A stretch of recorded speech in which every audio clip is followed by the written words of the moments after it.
Good day, my name is Milton Brown and welcome to Kirklees Local TV. We explore the African descent community.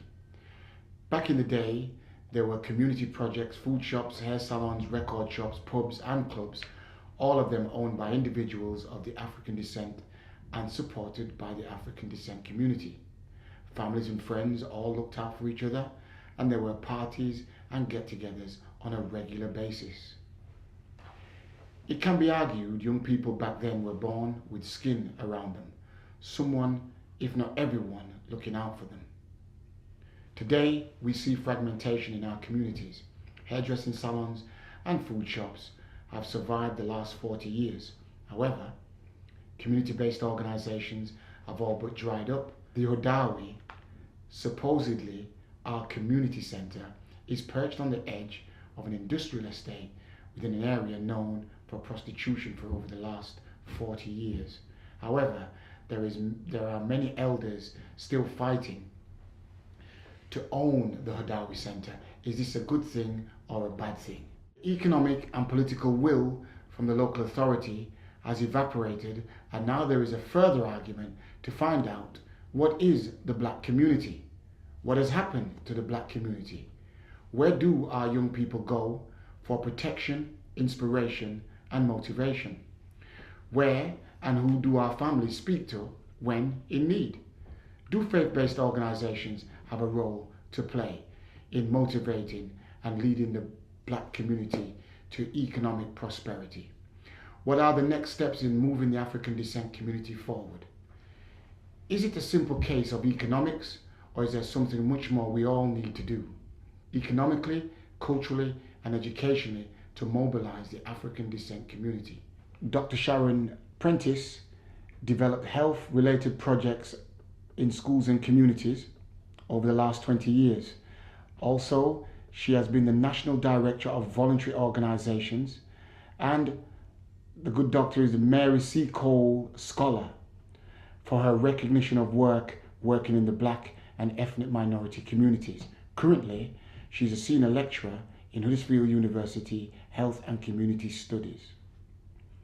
Derek Clement, aka 45, proactive over the last 20 years with charity work from sickle cell thalassemia to raising funds for buildings, proactive on the community radios over the last 20 years, and a very active member with the Northern Study Guide group, which seeks to empower and propel people from African descent economically, educationally, socially forward. Both of our guests will be interrogating and discussing these critical questions which continuously hang over the head of the African descent community. Welcome to Kirklees Local TV, Sharon and Derek. What is the black community? What has happened to the black community? I would like to kind of separate those two, because both the terms black and community are contested terms. They're actually very difficult to define in themselves. And if we're looking over the sort of historical development of, people that have migrated into this country over the last 60, maybe more years, then what we're actually looking at are a change in the population, change in people's aspirations. Community, for me, used to have this ideological base. People had in common the fact that they had to struggle together. There was this mutual recognition of that. And out of that rose the identification of specific issues. So in terms of the resources that people had, they had to pool them, they had to work together. They had to acknowledge that if they were going to confront not only the issues to do with education and income, but also to do with ensuring that their children, the next generation, do better than they did, because that was the aspiration of our parents' generation, wasn't it? Well, that hasn't happened. Exactly. So one has to ask oneself, what has gone on in the last few years? And certainly for me, it's about how, as a community, how have we managed to keep those aspirations, those issues relevant. Now, when I was younger, there used to be Saturday schools. There used to be aspects of community that people were very aware of. So, the community would look out for each other. the children, if you were naughty in one place, then somebody was going to tell your parents. So there was this collective responsibility to some extent. What we're seeing is the erosion of that. We're seeing the erosion of where people would be encouraging each other, this fragmentation and this alienation. So what would you say is causing that? I think it's a product of society that we live in, because I don't think it's just happening to the black community. I think it's happening elsewhere, and it's a loss of identity. Well, community is a compound word. Yeah. Come and let us unite. Community, right? So the united factor has gone, and why has that gone? Because it's only in the black community that this happens. It doesn't really happen in other communities, you know. It happens only in the black community. Look at statistics; it'll show that in every aspect of community life, we're at the bottom, and there's deep reason why that is. As a people, it's very hard for us to unite. Why do you think that is the case then, Derek? Well, no matter whereabouts you go in the world, no matter where you go, the black people at the bottom. And that the reason is a lot of it is to do with slavery. We tend to drift onto another society and try and put the slavery aspect behind us, which there lies the problem. Because once you lose your name, your language, your culture, your God, these are the things that make you a human being, make you a person. And this is the thing that galvanize other communities, because they speak their own language. They all worship the same God. They have a lot in common with each other. But we're fragmented, we're all over the place, so therefore we want to be in everybody's club. And that's our main problem. For me, it's about economic power, and while I acknowledge that there are cultural and there are racial barriers, there's institutional barriers, and there are economic disparities for black people, because again we don't get jobs in key places to make decisions about our economic wealth. Today, in most of the Caribbean islands, if somebody commits murder, the only person that can save that person is the Queen of England. The Queen has overall rights over these countries, so they're not really independent. But there's something about them choosing to remain in a system that is essentially British, because if they wanted to change, they had. I mean, that's the whole reason they became independent in the first place. They still hark back to that colonial past. So there's something about choice in this. And as I say, while I don't deny the legacy of slavery, because I think it's still very much with us and it has had an impact on our psyche as black people, what I do contend with is that we don't have power, and we do have power. Our power is dispersed. And I think when we start to realise that, and we collectivise, when we get together, and that's what you were alluding to, other cultures and other cultural groups, that's what they do. They realise their economic power, they realise their intellectual power. We haven't really done that. Where do our young people go then for protection and inspiration and motivation? We have to acknowledge that what's happening with young people now is they're going to the media, entertainment business. That's where their predominant role models are. Yeah. So we have to acknowledge that reality, and what that says to them is a very different reality to that you're going to have to work hard, these are the things you're going to do. So if that's their predominant role model, we're going to have to formulate arguments against that, or a credible alternative to that, because we've got an incredibly talented range of young people that you find everywhere, and what we do need to do is to say, what are the resources that we need to ensure that their skills and their talents develop no matter what they are. So for me, I'm quite interested in the phenomena of SBTV. I don't know if you know about it. SBTV? SBTV, which is this media, internet media, and all the major record companies are now looking at SBTV. It has a huge fan base, many people tune into it, just because one guy pursued his passion and was clear that he wanted to do it properly. And I actually am very optimistic about the next generation.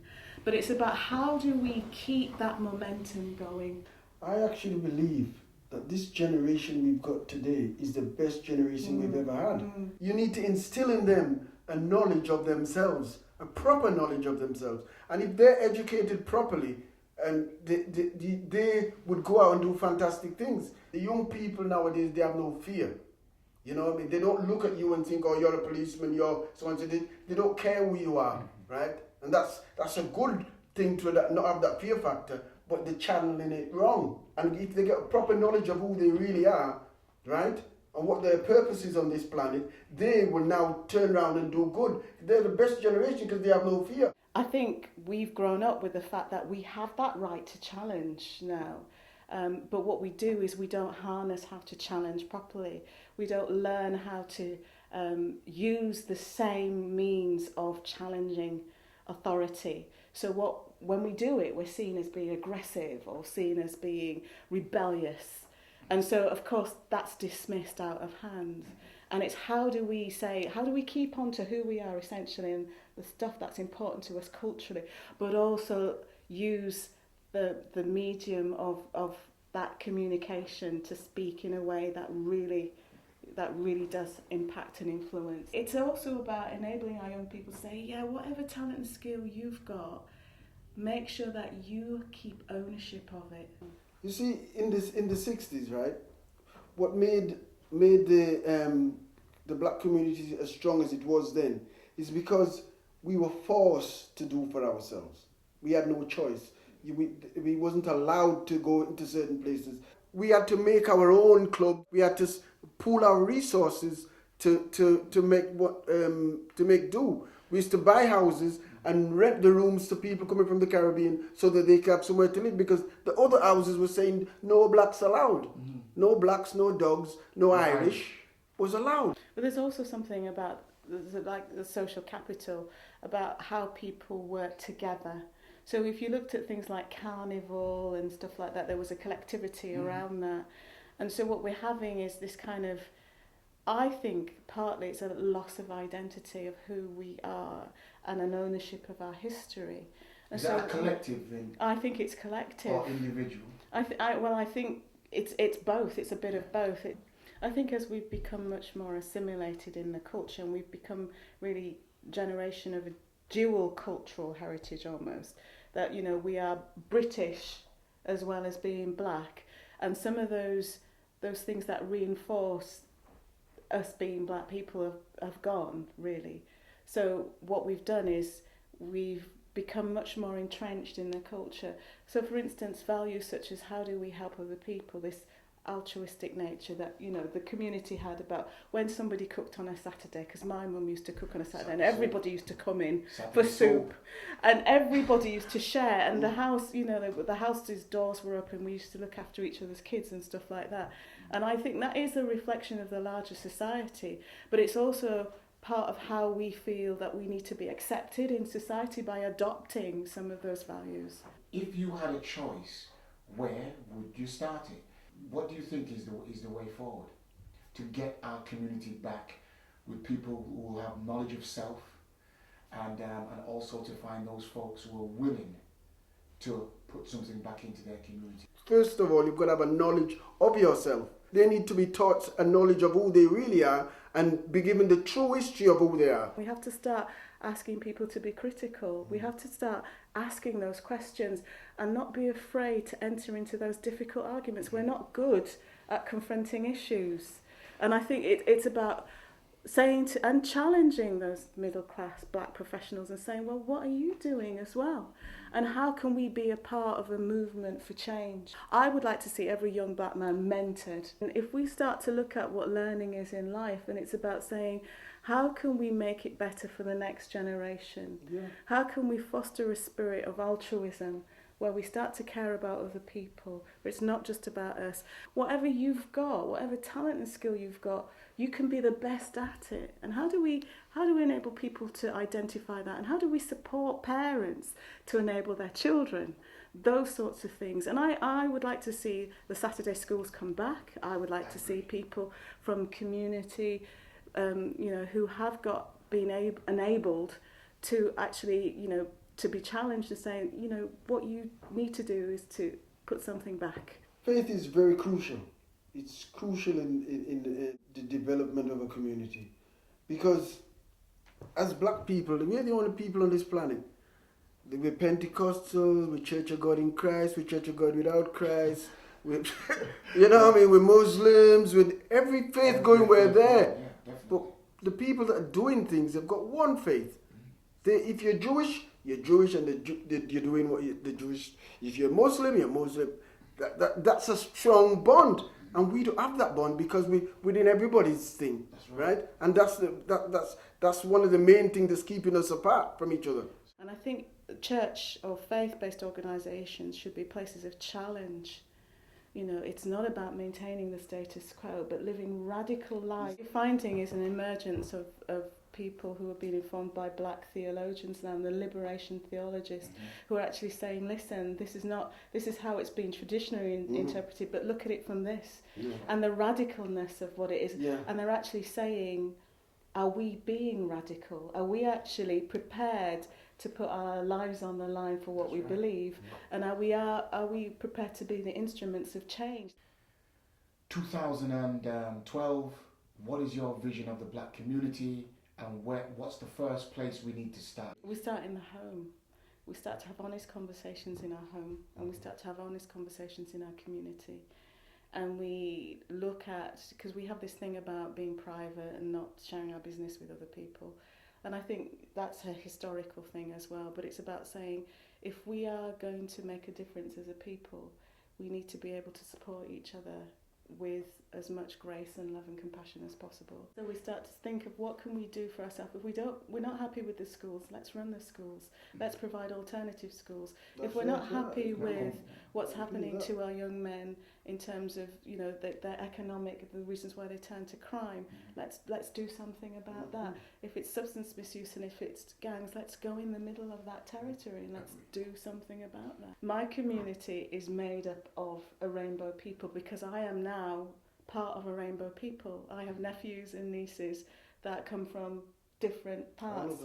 And we all have, and it's true, we do, you know, not genetically and otherwise, but it's actually saying, let's acknowledge that and let's celebrate those bits of us, you know. And what's happened is, what's the sort of essential black identity is slipped off, but it's about how do we bring that back up with all the other bits of us that make us. The first steps, as I said, would be doing for a knowledge of self and doing for self. We've got to have our own infrastructure, you know what I mean, such as like a proper community centre where that deals with the needs of our people. And we've got something in Huddersfield called a community centre called the Adawi Centre that doesn't service the needs of the black community. So therefore, we need to have a community where if there's any problem in the community, we go there. We've got to have a foundation, a base to work from, and we're lacking a base to work from, and that could be our base. Something like that could be our base, but we haven't got that, and that needs to be put in place. The community of providing goods and services for the black community. That's basically it. Once you're providing goods and services and everybody doing for themselves, that's a perfect community. We're not asking anymore. I'd like to say fantastic visions from both of you. Sharon, it's been fantastic speaking to you and listening to you. It's been brilliant. And Derek, aka 45, as ever, passionate and insightful, and you have the courage to say what you mean, and you have the courage to be. Both of you have been fantastic. Thank you very much.